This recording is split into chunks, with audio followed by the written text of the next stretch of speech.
sözü sahibine hürmet ediyoruz. Slogan atmak, gösteri düzenlemek veya benzeri bir çaba içinde olmak elbette mümkün ve anlamlıdır.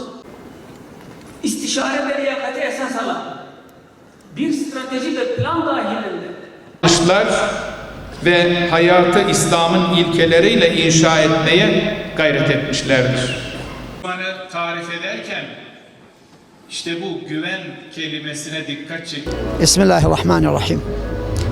حقيقة يجب على علماء المسلمين واجب كبير أكبر من الشعوب عليهم أن يحركوا الأمة وأن يتحركوا وعليهم كذلك أن يكونوا قدوة في المقاومة وقدوة في العطاء وقدوة في البذل وقدوة في المظاهرات وقدوة في كل شيء لأنهم ورثة الأنبياء.